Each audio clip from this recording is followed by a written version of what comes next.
I'm just a sucker for longing, and that man was longing and yearning.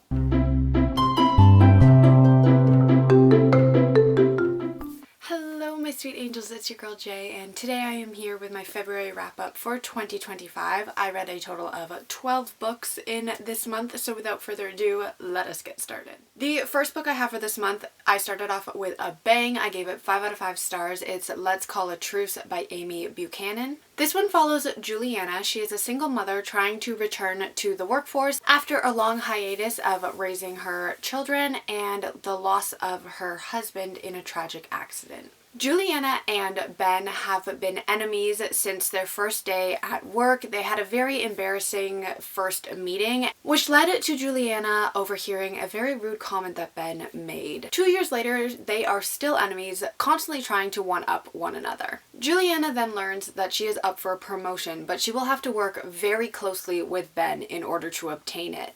They decide to call a truce with one another, but as they spend more time together and work closer together, their chemistry is undeniable. Like I said, I gave this book a 5 out of 5 stars. I absolutely loved it. I am a sucker for enemies to lovers, and I think that this one was done so well. I am absolutely obsessed with Juliana and Ben. I thought that their chemistry was so good. Their banter is so funny, and the sexual tension between the two of them is off the charts. I think that Juliana was an amazing character. I think that she went through such character development by the end of the story. She did get a little bit on my nerves at times with her constant back and forth about whether or not she wanted to like Ben, which I am very surprised that Ben had the amount of patience that he did with her. But I definitely think that Ben Thomas is one of my new book boyfriends because I love this man with my whole heart. I think that it would have been amazing to have a dual point of view between Ben and Juliana. I think that it would have been incredible to see inside Ben's head and feel the angst that he was feeling towards Juliana. I'm just a sucker for longing, and that man was longing and yearning.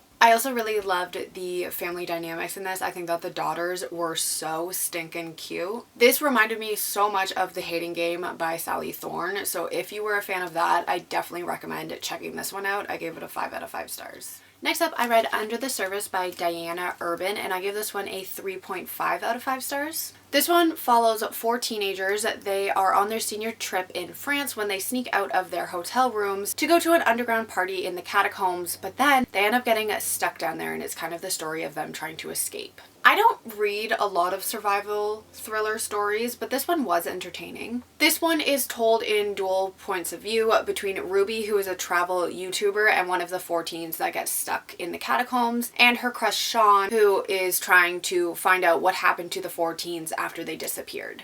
I think that there was a lot of drama between the 4 teens stuck in the catacombs, which was entertaining enough, but it got pretty repetitive very quickly. I wasn't the biggest fan of the budding romance between Sean and Ruby. I just could not care less about it. It was a pretty minor actual plot point of the story, other than being mentioned constantly. I honestly think that it probably could have been left out completely and their relationship could have been platonic and we still would have gotten the same vibes of the story. I do think that the tension was well done for when these teens were stuck in the catacombs. I did like their adventure, for lack of a better word, in the catacombs. I thought that was the best part of the story. And like I said, I was invested in their escape, but that's about it. So I gave it a 3.5 out of 5 stars. Next up, I read The Last Blood Carver by Vanessa Lee, and I give this one a 4 out of 5 stars. Nika has the ability to alter human chemistry with a touch, which makes her a blood carver. Blood carvers are feared by pretty much the entire population because they are said to kill for fun. When Nika is caught using her abilities to heal someone during a fake medical procedure, she is captured and sold to the highest bidder. She is bought by an aristocratic family in the hopes that she will be able to heal the last witness of their father's murderer. I really enjoyed Nika as a character. I think that she was very fleshed out. She was headstrong and guarded, but she also had a very deep empathetic side as well. I think that the magic system was probably the best part of this book. I was so interested in learning more about her blood carving abilities and the fear and stigma behind those abilities. I also really liked that there was a murder subplot. I think that the pacing of that plot point was very well done. The downfall for me was definitely the romance. I was not a fan of it. I didn't believe the progression progression from enemies to lovers, it just felt a little bit forced to me. I just was not rooting for them in the slightest, which took me out of the story a little bit, so I ended up giving it a 4 out of 5 stars. Next up, I read the St. Ambrose School for Girls by Jessica Ward, and I give this a 3 out of 5 stars. This one follows Sarah Taylor, who is the newest member of the St. Ambrose School for Girls. She becomes the target for mean girl Greta. I found the beginning of this book to be so boring and incredibly slow. I definitely enjoyed the second half of the story a lot more. I did become a little bit more invested in the book around the middle way point.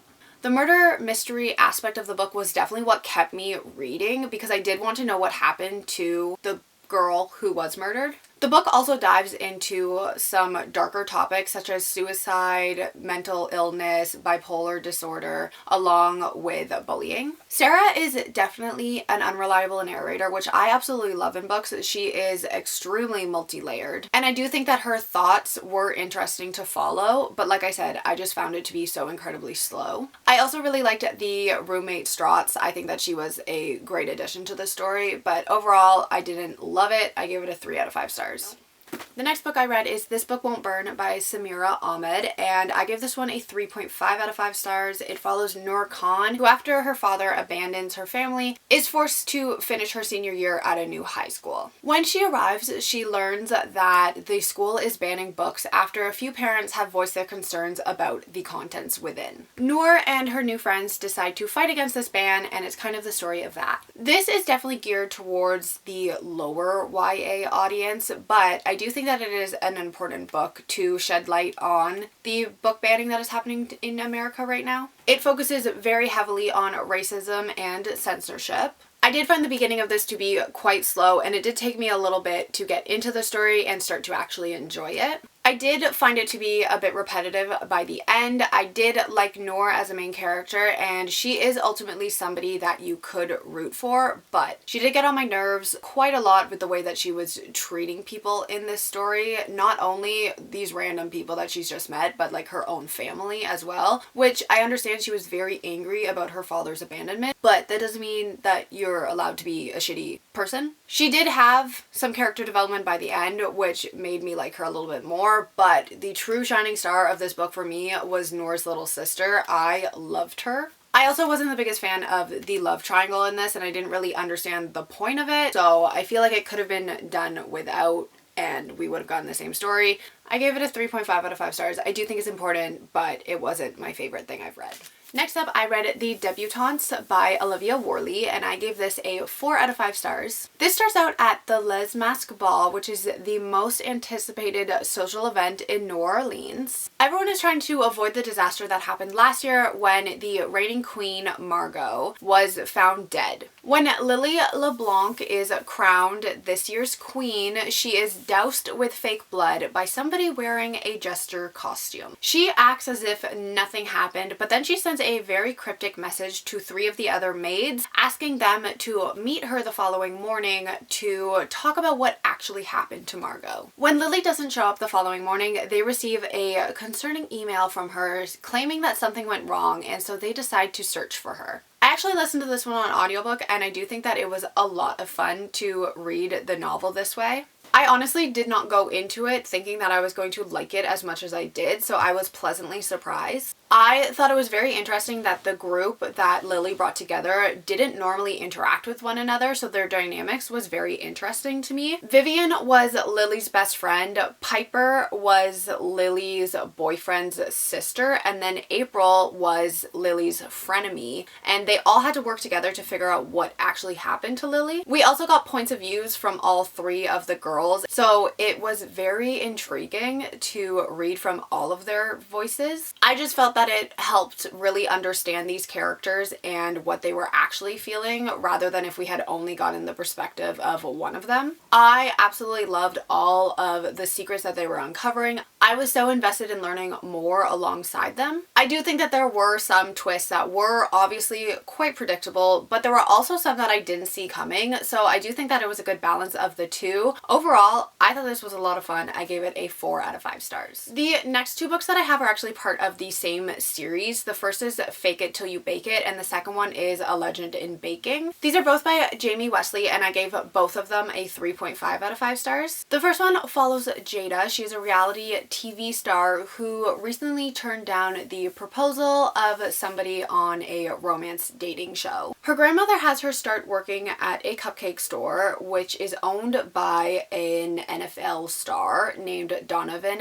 Dell, and the store is called Sugar Blitz. When a reporter mistakenly thinks that Jada and Donovan are dating, Jada rolls with it in the hopes that people will start getting off her back. Donovan agrees to fake date because it is giving a lot of attention to the store, and so their story begins. Honestly, this almost felt like a Hallmark movie to me. I really enjoyed both of the characters, and I did think it was a very cute romance. I love a good enemies to lovers romance, although I do think it was quite mild on that front. I'm also a sucker for the fake dating trope, so this was like the best of both worlds for me. I thought the two of them had really great chemistry together right from the jump, and I really liked how their relationship developed as the story progressed. Although I adored the romance, I did also really enjoy Jada and Donovan as characters on their own. I think Donovan was very sweet. I really liked his patience. Jada had more of a fiery personality, but she also had some insecurities that she had to work through as well. I also really liked how Jada was dyslexic, and the conversation that was had from that was really well done in my opinion. Honestly, if you're looking for something really cute and fluffy that would be easy to read with a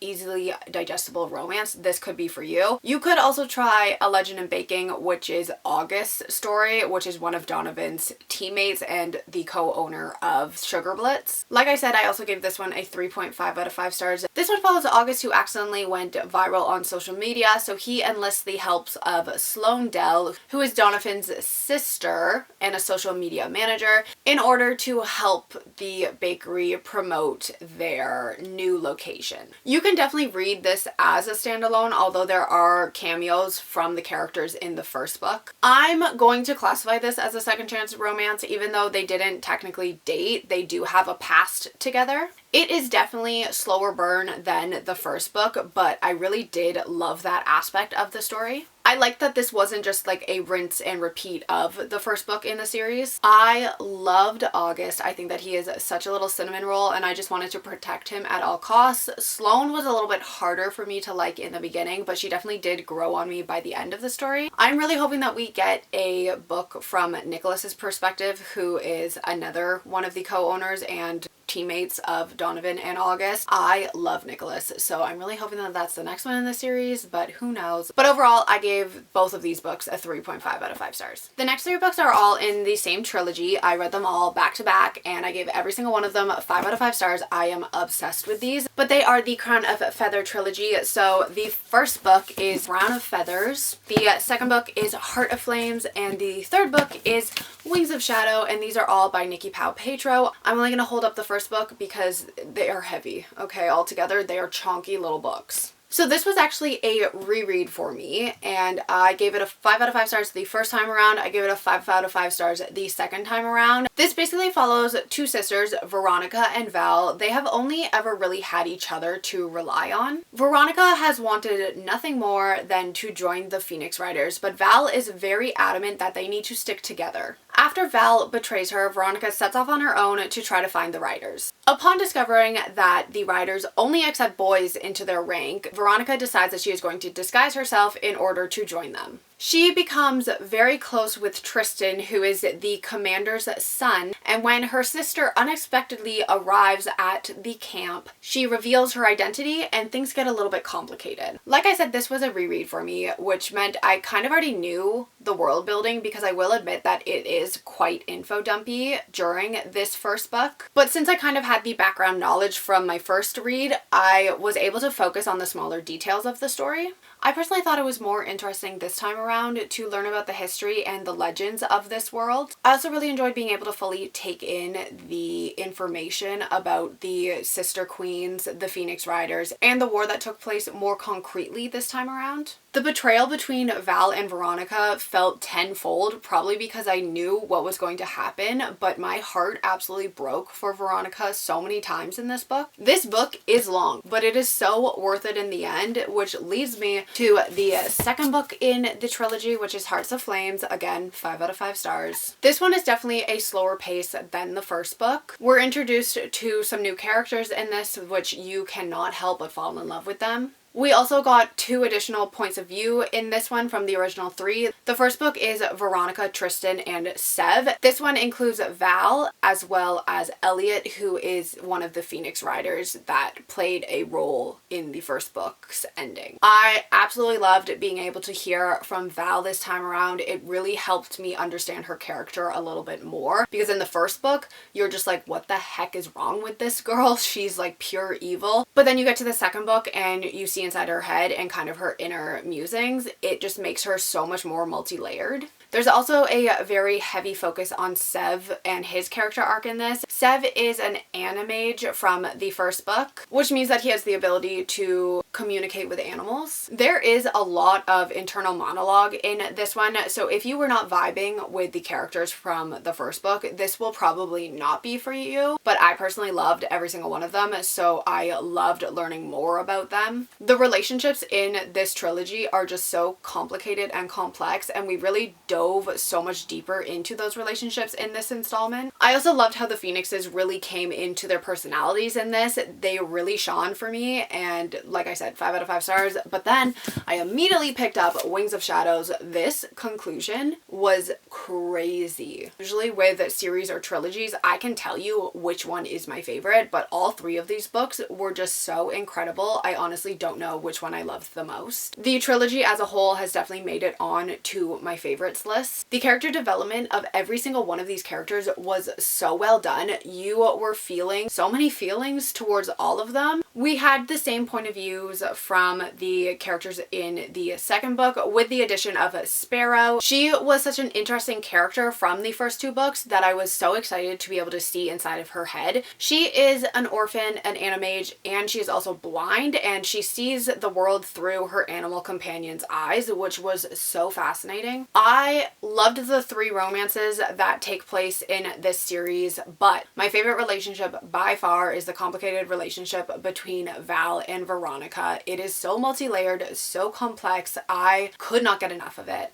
It was such a roller coaster. Like, my heart was breaking one second, then I was feeling pissed off, and then I was like, oh my god, they're gonna be friends again. But like, it was just crazy. It was so well done. I was just so intrigued by the concept of shadow magic. I think that the bonds that not only the human characters had with one another, but the humans to the animals, and the Phoenixes to their riders, and the Phoenixes to the other Phoenixes were just so intriguing and well done, and I just highly recommend this trilogy as a whole. I loved every second of it. Please read it. And then the final book that I read for February 2025 is I Am the Cage. This is by Allison Sweet Grant, and I give it a 3.5 out of 5 stars. This one follows Elizabeth, who lives on her own in a small cabin in Fish Creek after leaving a pretty traumatic childhood. She likes keeping to herself and being alone with her thoughts, but on the night of a pretty big snowstorm, she has to accept the help of her neighbor, who is also the town sheriff named Noah, and he kind of helps her through some of her trauma. This was quite the emotional read. It focuses heavily on trauma and healing. The story is told in 2 timelines. The past, when Elizabeth was 11, she went through a pretty invasive medical procedure, and it kind of follows the aftermath of that. And then we also get Elizabeth in the present day. I do think that the story did become a little bit repetitive by the end. I did like the character development that Elizabeth went through in the end, and I did really like Noah. I think that he was very patient with Elizabeth, but I did find it a little bit weird how close Noah got to her, and how he is the town sheriff, but he was supplying Elizabeth with alcohol even though she told him that she was underage. He was like, it's fine. I feel like as a sheriff, you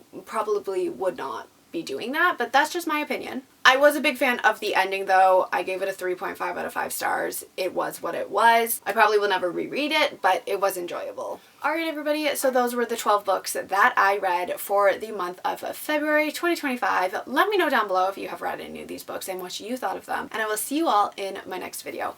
Goodbye!